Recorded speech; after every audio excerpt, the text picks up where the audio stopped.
All right. Good morning. It's 10 a.m. Good to see everybody. Time for our weekly webinar. I'm just going to go over our schedule. If you're just joining us on YouTube, and if you're joining us for the first time, if you just found us on YouTube, please hit the click the like, subscribe, and notification button.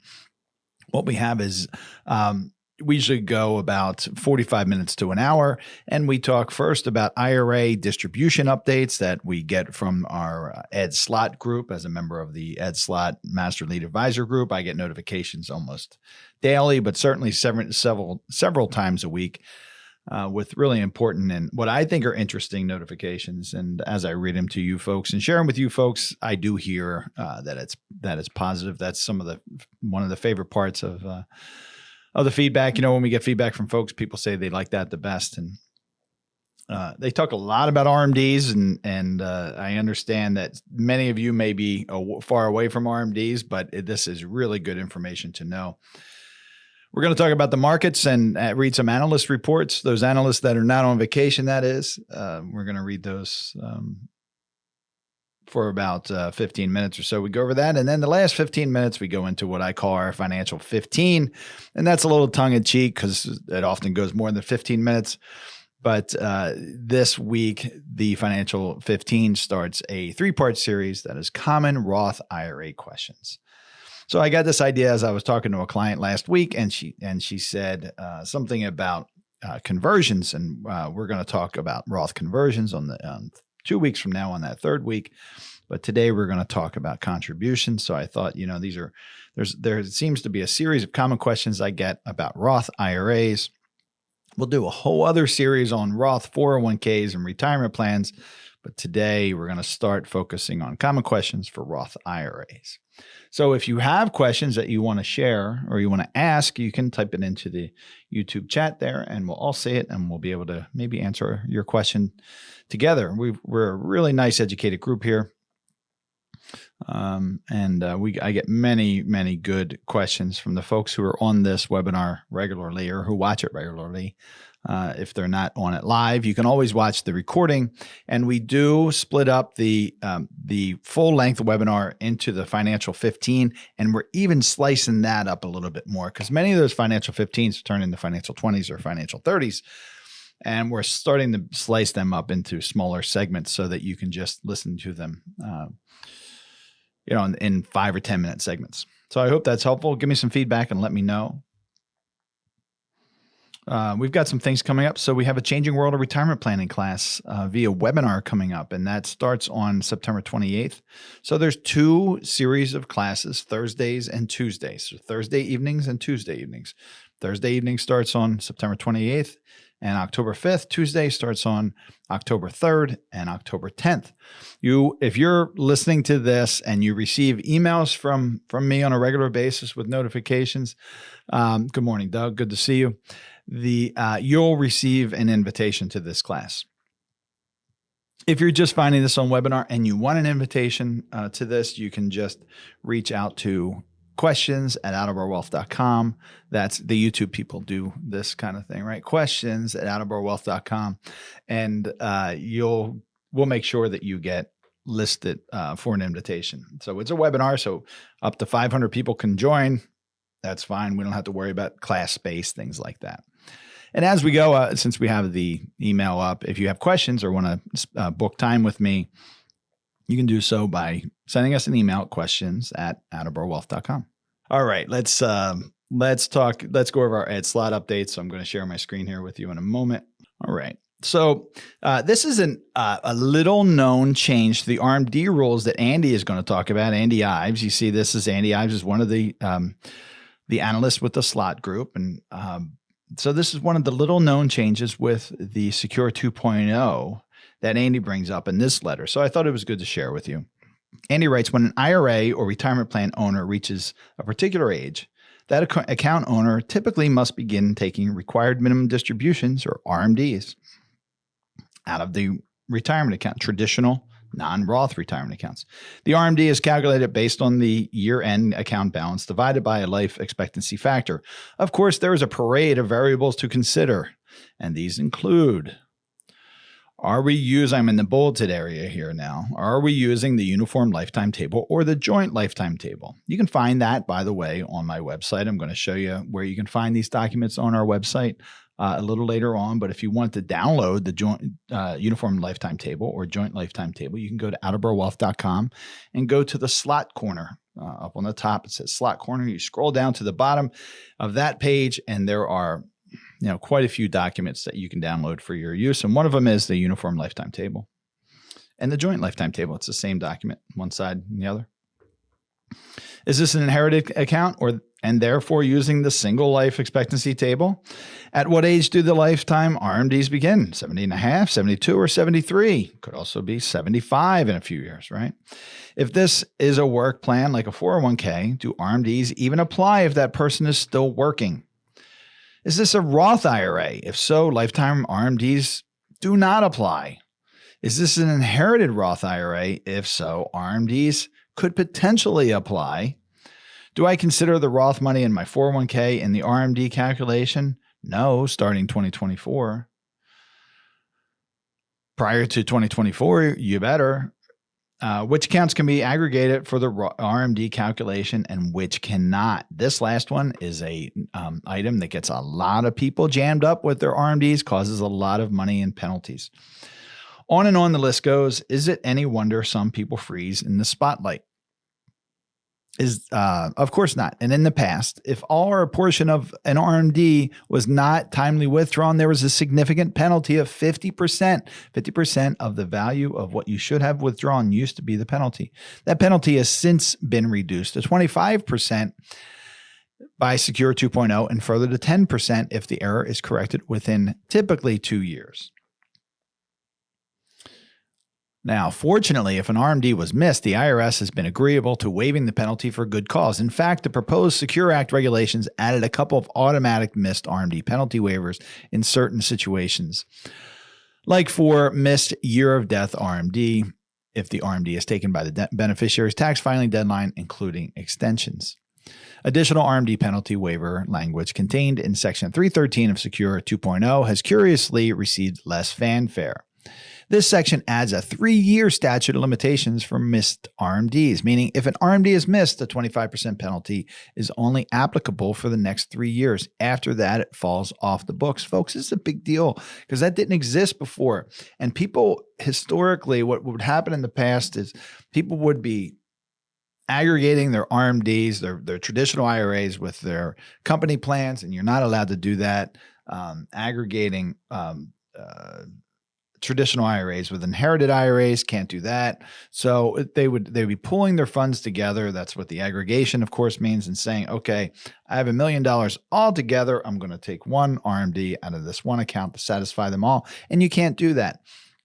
And unfortunately, people would try to handle these things on their own, and they do it year over year over year over year. And sometimes many years later, it's brought to their attention, usually by the IRS, that they've done it wrong and they have to correct it all, and they have to pay penalties on all those missed RMDs and have to, again, take the RMDs that were never taken. So it could really become a mess. What the Secure Act 2.0 put on the books is a 3-year statute of limitations. So the worst you could go is really 3 years.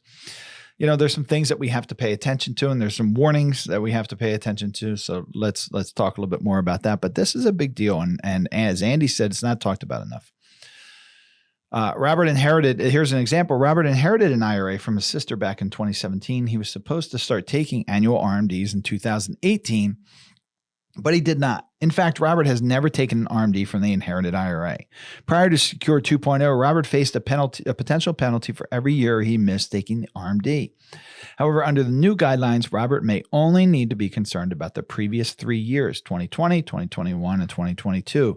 And in fact, since the CARES Act waived RMDs for all RMDs for 2020, Robert may only have 2 years of missed RMDs to account for 2021 and 2022.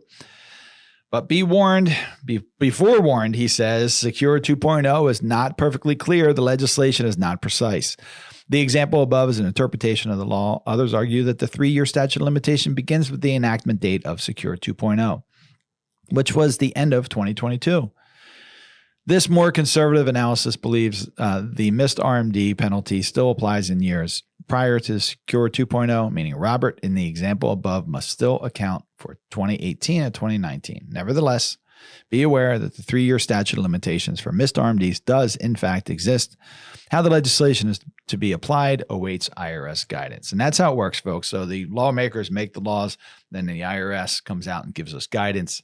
And then, of course, there's potentially some changes along the way. But that I thought was a good update. And again, something that is not covered often. So Sarah handles the mailbag. So of course, the Slott mailbag is when people write in and they ask questions. And of course, the first question is about an RMD, a required minimum distribution, because it's so darn confusing, as we showed earlier. So the first question here is, I am struggling to find an answer to my situation. My wife's 82-year-old father passed away about 8 years ago, and he was taking IRA distributions. A portion of his IRA was inherited. Since then, my wife had been taking RMDs based on her life expectancy as an old stretch IRA. Remember those stretch IRAs? My wife passed away on October 1st, 2020 at 57 after the Secure Act was passed. I'm currently 59 and have now become a successor beneficiary to this IRA.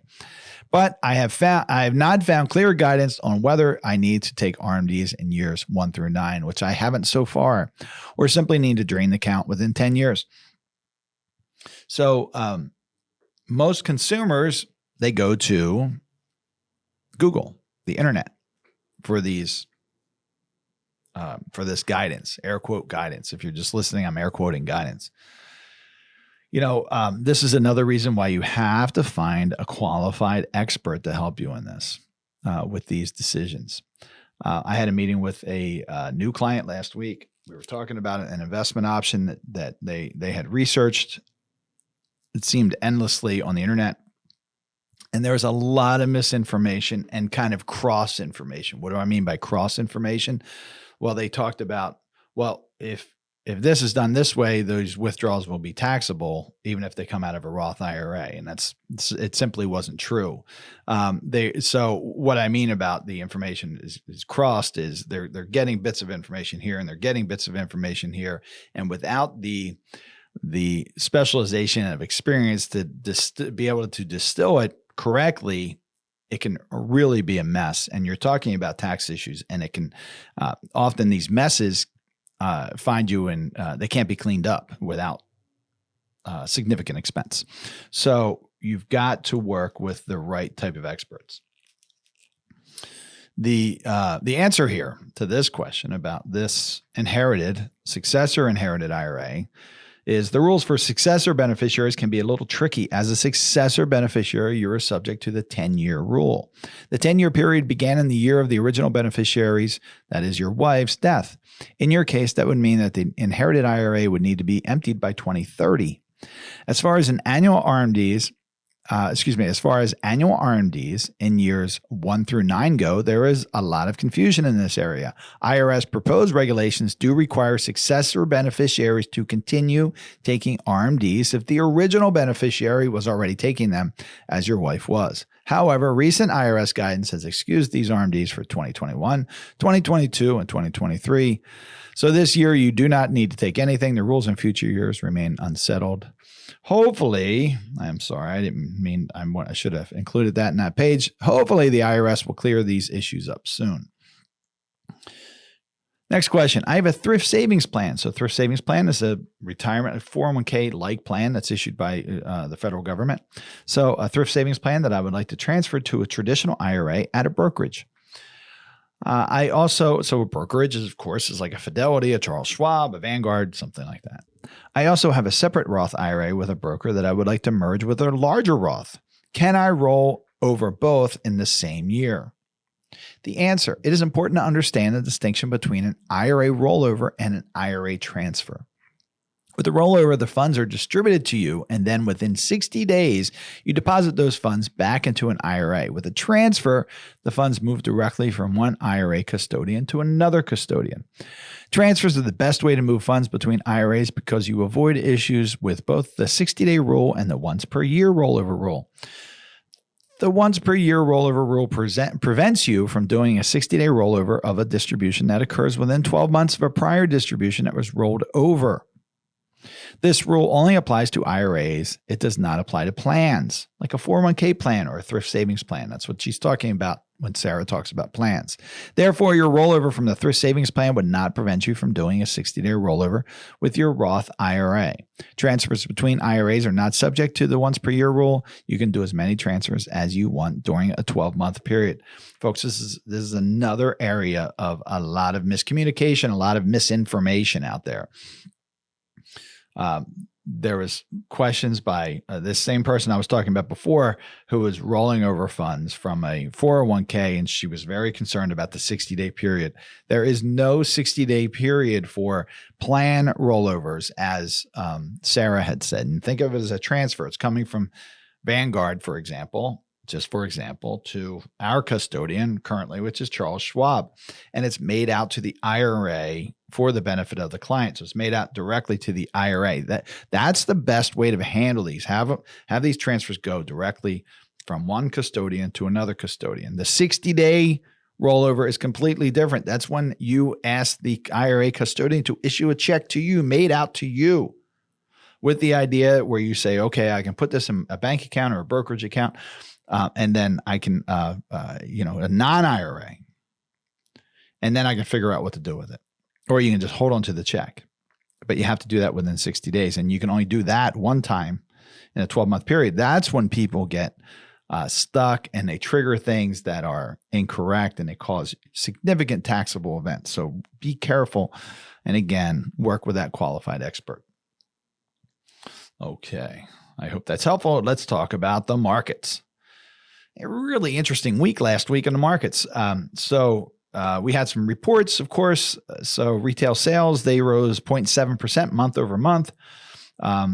Except if you take autos, they were up 1%, both better than the expected 0.4% gain. So retail sales and auto sales are still up. The take on that is the consumer continues to be willing to spend, but more of that spending is done on credit, with credit card balances exceeding $1 trillion for the first time in history. With debt increasingly being used to support consumer spending, the consumer would start to slow, or this consumer could start to slow in the next several months. So as you know, when people are maxing out there could still be some spending from all the money that we pushed out, we being the collectively, us as a nation, pushed out into the markets. Now people are shifting to their credit card bills, or they're using their credit cards for debt, and these balances are the highest they've ever been. So at some point that just has to slow down. So we had some minutes from the last Fed meeting. And the report is that it showed mixed views in the meeting, despite the unanimous decision to raise rates. Some, quote, that's in quotes, officials believe the risks of raising rates too high had now become equal with the risks of not raising rates enough. However, most participants continue to see significant upside risk to inflation. The minutes confirm considerable uncertainty. Let me start over. The minutes confirm considerable uncertainty about the need to hike rates further, but the majority of the committee has the opinion that more hikes will be needed. Upcoming data will go a long way to determining whether further moves are appropriate. The lead economic indicator declined by 0.4% in July, better than expected. Let's see. On Wednesday, we don't usually focus much on stock holdings, but tomorrow NVIDIA has earnings. There's just been a lot of press and fanfare about NVIDIA as far as all artificial intelligence, and everybody's going to be watching it closely. So that's why we just kind of have it on our radar. It's not something that we recommend buying or holding or selling. We have no recommendations on individual stocks at all, certainly, but certainly not NVIDIA. The Fed's at Jackson Hole this Thursday and Friday. That's the annual Jackson Hole Symposium. So folks from around the world come to that. We'll talk more about this a little bit in just a minute, but stocks moved solidly lower on the week. But the real story was the rise in interest rates on the 10-year Treasury. So the 10-year Treasury rate, so that's the U.S. bonds that mature in 10 years, hit the highest rate since 2008. Higher yields typically hurt growth stocks, and with mortgage rates hitting their highest levels in 20 years, the housing market also stands to be negatively affected. And I think this year or this week, actually today, right? It happened at 10 o'clock, so I don't know if anybody has the information who's listening to this, but the National Association of Realtors was reporting today.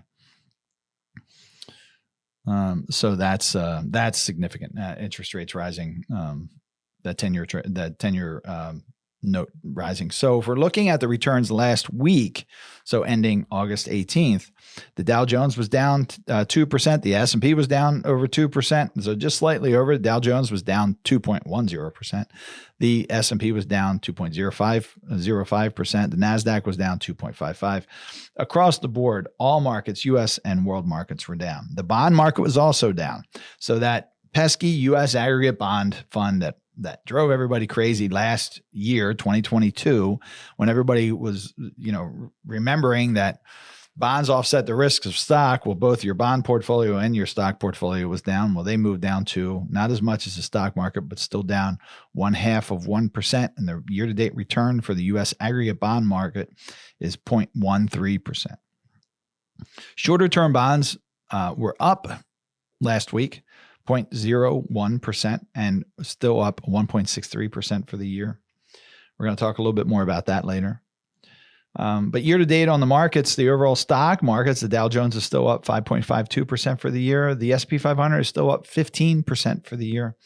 The NASDAQ is up 27.7. I think the S&P high was about 20, close to 20%. So we've come down quite a bit from there. 1 year numbers, the S&P 500, for example, this time last year to this time this year is positive 3.74%. Okay. And as I reported, the U.S. Treasury last week, so Friday, a week ago, not this past Friday, but August 11th, let's just call it the date. That was at 4.15%. It jumped to 4.25% in just over a week. The 6-month Treasury held the same at 5.47% from the week prior. A year ago, though, that was still at 3.07%.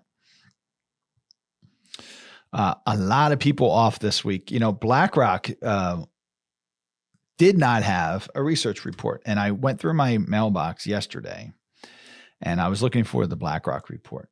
And I don't even think we have a BlackRock investment in our portfolio right now. Maybe, I don't think we have a BlackRock investment in our portfolio right now, but that's not a commentary on BlackRock. They just aren't meeting our screens right now. But I like them as an analyst company because they're the largest in the world, and they usually have a reasonable or good input, right? So sometimes it helps us form our investment decisions, and sometimes it doesn't. But we get a nice global perspective from BlackRock. And I get these inflows into my mailbox. So just to kind of give you some behind the scenes, I have a mailbox that's dedicated to preparing for webinar, and all the research reports funnel through those or into that folder. And I don't even see them in my inbox. And periodically I go, well, that's not true. Some I do. Anyway, so I'll go throughout the week and I'll highlight things I want to talk about on this webinar. And I spend a lot of time on Mondays preparing those pieces. So I didn't see an email at all from BlackRock since our webinar a week ago, which is unusual. So I went on the BlackRock website just to see if I needed to reset my password or something like that. So I continue to get the emails, and sure enough, I pulled up the latest research report, and it was August 15th. So apparently everybody at BlackRock is on vacation. But that's okay because there's other places we can pull from. I looked at the Wall Street Journal, a couple good articles in there today, and the Federal Reserve, the headline on the one is the Federal Reserve faces an inflation challenge.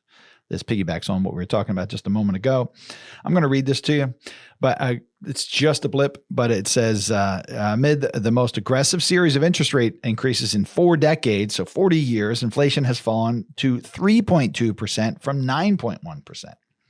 If Federal Reserve officials try to get to their 2% goal quickly by raising rates higher and only slowly pulling back as the economy weakens, they risk killing the chances of achieving a soft landing. A soft landing you hear about, that's beating inflation without causing a recession. I don't know how we avoid a recession, and I think this is my commentary. I don't know how we avoid a recession. The longer that recession is delayed, the deeper I believe it's going to be. Now, I am not an economist. It's just my time and experience and my reading on this, but I don't know how we're going to avoid a pretty significant recession at this point. But holding rates at their current level before trimming them later next year would take more time to get to the inflation target. The challenge will likely be a big topic of debate at the Kansas City Fed's annual retreat in Jackson Hole, as I talked about a moment ago, where Fed Chair Jerome Powell is scheduled to speak on Friday. So all eyes will be on that on Friday. The Wall Street Journal also had an article about companies cutting pay for new hires. So this gives you an idea of the labor market. As after years of salary increases, many companies are paying new recruits less than they did just months ago as the job market's cool and businesses become more cautious in their hiring. Some of the steepest drops have been in technology, transportation, other sectors that experienced frenzied hiring sprees in 2021 and early 22. This is according to ZipRecruiter. And I put under BlackRock, I've got a section for each one of these. I put everyone is on vacation. I'm sure that's not true, but that's just what it seemed like. Now, Riverfront, we haven't heard from Riverfront in a while, but they had a good piece today that I thought was helpful. They're talking about short-term investments. And I just had a conversation with a new client about this yesterday. We were talking about their account segmentation process. And if you don't know what I mean by account segmentation, I'm not going to take the time to explain it today. You can go and on our website and find, or YouTube, and search the 3 pillars of investment video under our YouTube channel, or go to our website under, I think it's investments. Let me just see. Under our approach, investment management, and you'll see the 3 pillars video. So I was explaining the account segmentation and how things should line up in their segments. And I was explaining that typically our segment 1 portfolio, and that's the portfolio that's used to pay for typically the first 3 to 4 years of your retirement, currently is in money markets and short-term treasuries, 3-month treasuries, and we're earning just about 5%, blended on that. And this person said, well, why wouldn't you put it all in there? Why wouldn't you just invest all the money in there if you're getting 5%? Well, and I explained that this is an anomaly. This is a unique situation we're in where we're getting high returns for short-term investments. And I've talked to you before about that inverted yield curve where we're getting higher returns for short-term investments and lower returns, lower interest for longer-term investments. So what I told you was and I can go back up here. What I told you a moment ago, let me find that the 6-month treasury is at 5.47% annualized yield that you get interest, and the 10-year treasury is at 4.25%. So that's inverted, right? You're getting more interest for the shorter term and lower interest for the longer term. That's going to normalize. So you really can't, you've got what's called reinvestment risk. If you just rely on money markets and 3-month or even 6-month treasury bonds to float that 5% or above yield. So that's not going to go on forever. And that's why we can't just invest in that.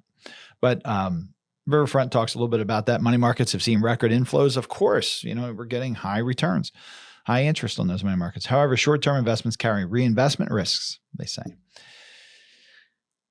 Treasury bills, CDs, and money markets are not risk-free. Short-term investments are, by definition, short-term, meaning they mature in less than 1 year and often much sooner. At maturity, the proceeds, this is what RiverSource wrote, at maturity, the proceeds will need to be reinvested into an unknown market environment.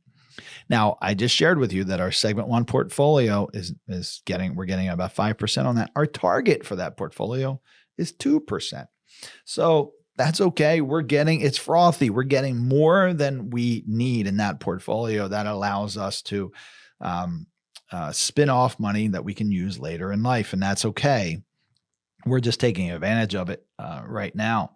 We're still using the 2% assumption, though, 2% return assumption, because we know that that's going to change relatively soon. Probably within the next 18 months would be my guess. This makes these types of investments sensitive to the many pitfalls of market timing. They say. They go on to talk about it some more, but purchasing power risk. This is inflation. So as short-term investments normalize, and inflation, if it stays at 3.2% or somewhere around that, the short-term investments tend to be in line with inflation. So you give up that purchasing power. Short-term rates could follow inflation lower, or short-term rates should follow inflation lower, they say, and that's what I was just talking about. So good information from Riverfront. Riverfront's a small investment firm out of Virginia, and I used to know the folks who run that from my time at Wachovia.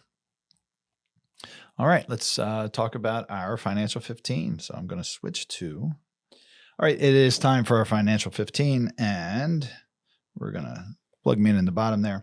So this is the time when we go over our financial planning strategy.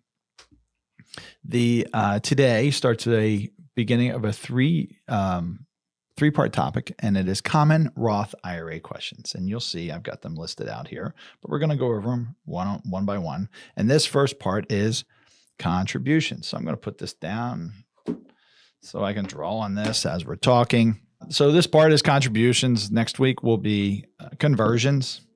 They're two different things. And then the third week will be distribution. So two ways to get money into a Roth IRA, that's contributions and conversions. And then at some point you want to take money out of the Roth IRA. So the first question we often get is, hey, what's the benefit of a Roth IRA? Well, the benefit of a Roth IRA is there's some things that you have to do to qualify. We'll talk more about that in the distribution section. But the benefit is that when the money comes out of the Roth IRA for you or your heirs, there is no tax. Yes, you have to follow the 5-year rule. We'll talk about that during distributions. But the real benefit of the Roth IRA is zero tax for qualified distributions. There's some other rules on distributions. You have to be over 59 and a half with some exceptions and whatnot, but really the benefit is 0% tax on distributions. So the reason that you don't pay tax on distributions, qualified distributions, is because you pay tax to get into the Roth. That's the cost to get into the Roth. And we'll talk a little bit more about that as we move forward. So then the next question we often get is, well, can I contribute to a Roth IRA? There are some requirements for contributions to a Roth IRA. First of all, you must have earned income. So if you're retired, you likely cannot contribute to a Roth IRA. If you have earned income, you should be able to contribute to a Roth IRA. How much you can contribute is dependent on your income, your age, and how much tax you want to pay on that contribution. And we'll talk a bit about that. But you must have earned income. So many people say, well, how about my Social Security? I have a pension and I have some rental income. That doesn't count. It has to be earned income. Now, what if you have a year-end bonus that you retired at the end of 2022 and you received you received a bonus in 2023. Could that be considered earned income? It probably could. So you may have another year of earned income. Now, what about your spouse? What if you work and your spouse does not work? Well, this is something that's often missed. You can do a spousal contribution. So if you meet the requirements to do a contribute to a Roth IRA, and say your spouse stays home with the kids or is unable to work or whatever, and you have earned income and your spouse has no income, you can do a spousal contribution up to the same level you can contribute. So you don't want to miss that. That is commonly missed. So if you can we're going to talk about contribution levels in the next step, but if you can do $7,000 a year, then of course your spouse may also be able to do $7,000 a year. And that's doubling, obviously, $14,000, that another $7,000 that you can put in. So you don't want to miss that one. That one's often missed. Sometimes people come to me and they say, well, we've been trying to get as much in there as possible. We've been doing this for years. And I say, well, you can do a spousal contribution, even though your husband or wife, your spouse is not working. And they kind of slapped their forehead and said, geez, I wish I would have realized that 5 years ago. So how much can you contribute to a Roth IRA? So I'm going to bring you over here to this green chart. This is one of the charts we use all the time. Now, let me just show you where you can get this. I'm going to pull this website down.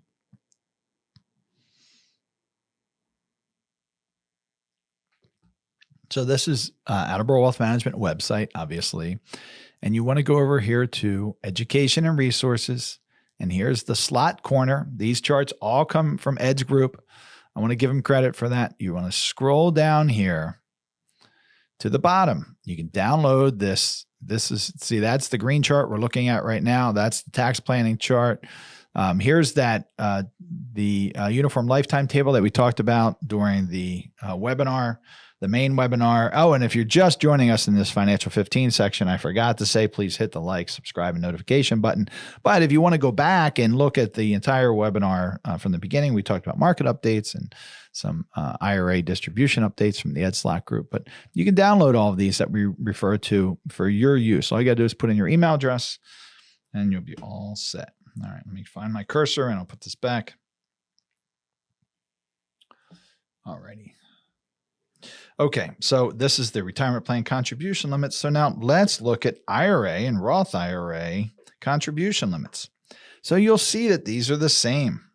So traditional IRA and Roth IRA contribution limits. And let's look at 2023. So if you, the way this is written is the maximum contribution in 2023 is $6,500 for everybody. But if you're over 50, there's also a catch-up contribution you can do that takes you to $7,500. So now, again, don't forget about that spousal. If you're just working and your spouse is not for some reason, then you can also do a spousal contribution of $7,500. So the IRA, traditional IRA, and the Roth IRA have the same contribution limits. Yes, it's different for retirement plans and 401ks, but right now we're talking about Roth IRAs. Now, it doesn't stop there. So that's the, can I contribute? How much can I contribute? Okay. There is something that's special about a Roth IRA, and there are these phase out limits. So what is a phase out? For 2023, for a married couple, this is based on modified adjusted gross income. If your modified adjusted gross income is above $218,000, then you cannot contribute to you begin to phase out the amount that you can contribute to a Roth IRA. And I should have had that here for us, but there's a schedule, that the IRS schedule, that helps you determine what the reduction is. And once you reach $228,000 of modified adjusted gross income, $228,000 equals no Roth contributions.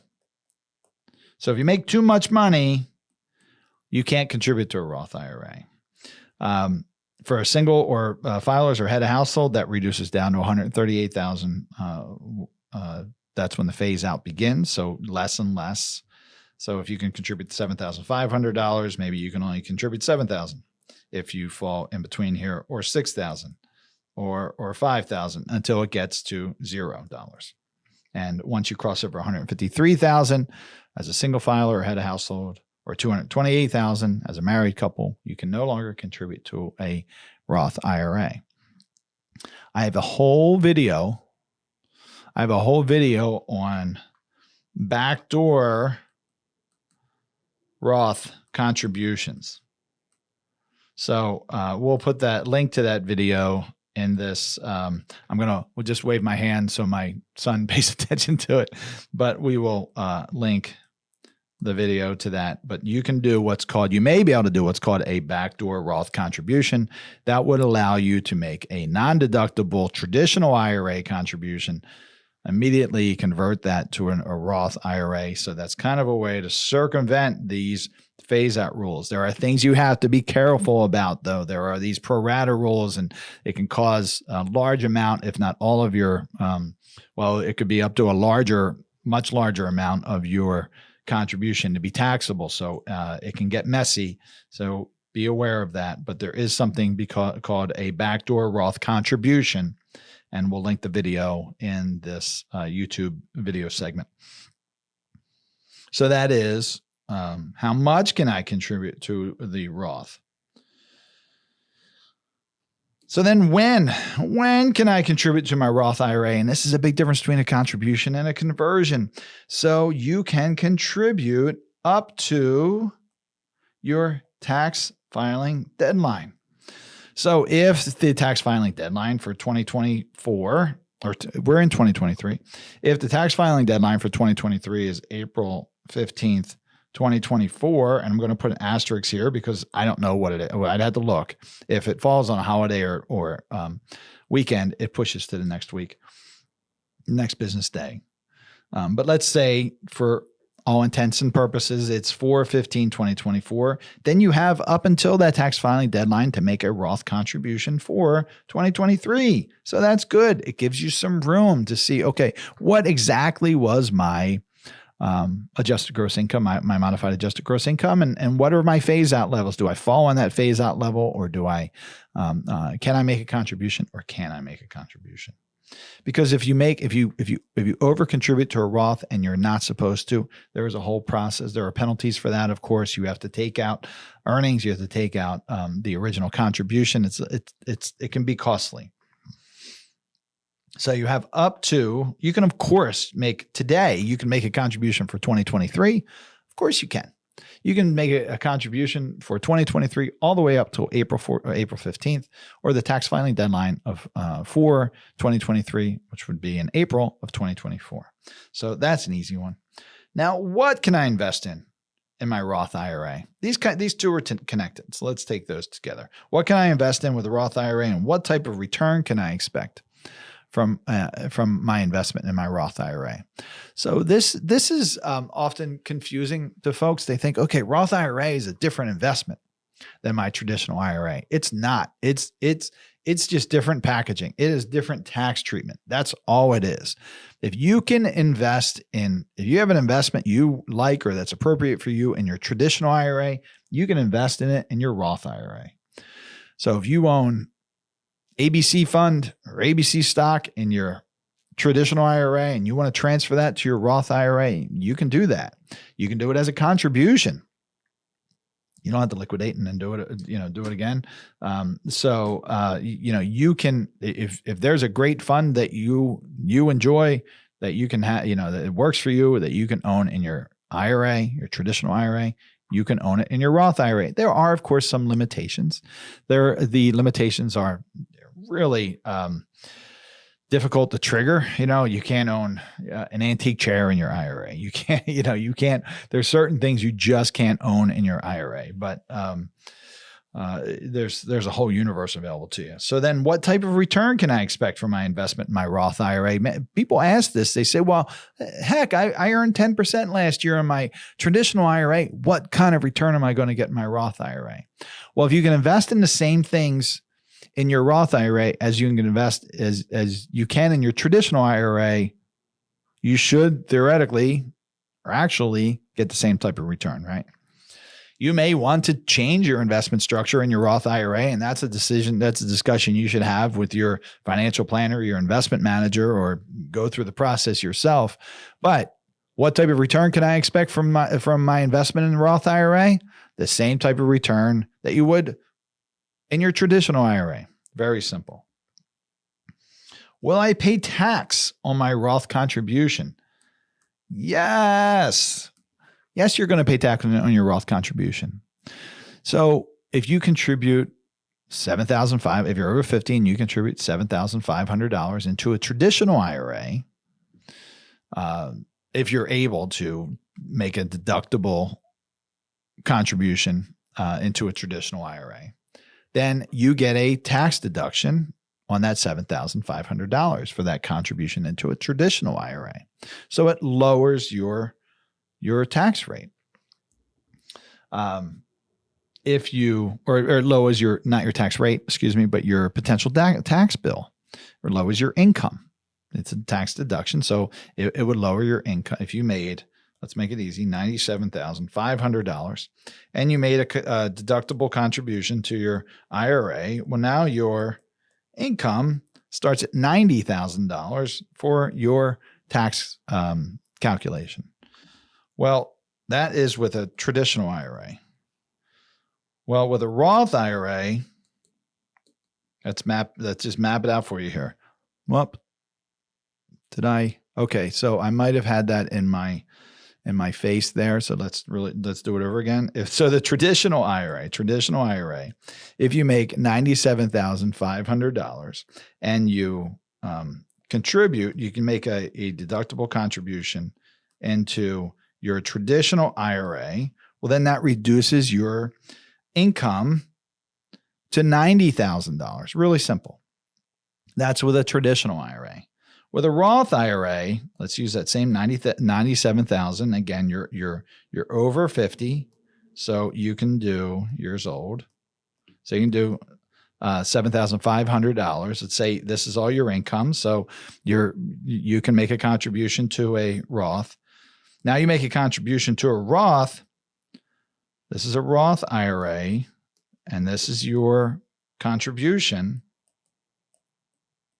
What would be your taxable income there?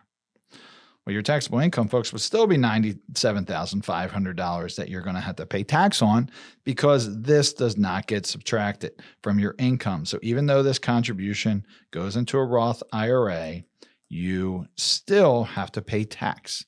What's your tax rate going to be on that? Wherever you fall on the marginal tax bracket is where your tax rate's going to be.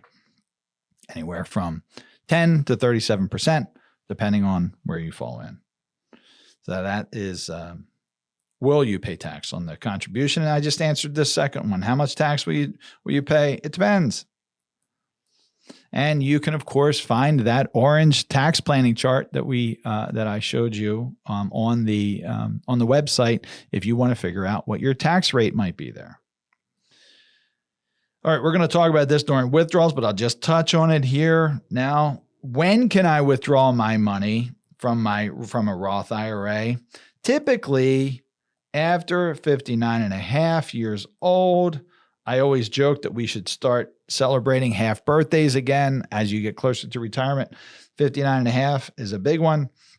But typically after you reach 59 and a half without any issues, you should be able to draw from your Roth IRA. There is also a 5-year rule that you're going to want to pay attention to. We'll talk more about that in the distribution section. And believe it or not, I do get this question here. Am I too old or am I too young for a Roth IRA? Well, as long as if you're still working and you still have earned income and you meet all those other parameters and requirements, and the tax rate fits for you, why wouldn't you keep contributing to a Roth IRA? You know, I love the phrase that Ed Slott used during our event here in May at the Newtown Theater. He said, with a Roth IRA, whether it's contributions or conversions, you're locking in your tax rate for your lifetime plus 10 years. Now, you hear a lot about required minimum distributions on this webinar. So if you think about it, you hear many times that your heirs, now your heirs don't have to pay or don't have to withdraw funds from a Roth IRA until the 10th year after the year you die. Typically no RMDs, even for inherited IRA, except for the last RMD in that 10th year. That technically is an RMD. But so you're locking in the tax rate that you choose for your lifetime plus 10 years. So why would you just stop because you reach a certain age, over 59 and a half, over 65, over 70? If you're still working and and you meet all those other requirements for contributing to a Roth IRA and a tax rate works for you, why would you stop? Am I too young? I don't know what too young is. So my 17-year-old has a Roth IRA. My 21-year-old has a Roth IRA, Roth 401k. So I've never had someone walk into my office, sit at my conference room table and say, I wish I would have waited 5 more years to do this. It's always the opposite. People say, geez, I wish I would have known this 10 years ago. Can you tell my kids about this? Can you tell this person about this? Can you tell, this is stuff people always wish they could time warp back, change things, whatever that date was, and have a significant impact. So you're going to have a significant impact if you empower the people around you with this information, for sure. Your grandkids, your children, people close to you, your loved ones. Clients of ours know that they kind of join a friends and family group that if we're working with our clients, their kids and loved ones have access to us as well. Because it's very, very important. So am I too old or too young? I don't know what that would be. As long as you qualify, as long as you have the income, as long as you're below the thresholds, as long as you can contribute to a Roth IRA, why wouldn't you? All right, there are the common questions for today. I hope that was helpful. I hope it was a little bit entertaining. It's a lot of fun. If Diane is listening, I want to thank Diane for putting this on my webinar radar. Next week, we're going to talk about part 2 will be conversions. This is a lot of confusion around conversions. So part 2 next week is going to be conversions. And if you're listening to part 1 on a completed video and it's in a playlist in YouTube, jump right to that part 2 and let's learn about conversions. Otherwise, have a great week and we'll see you all next week. Take care.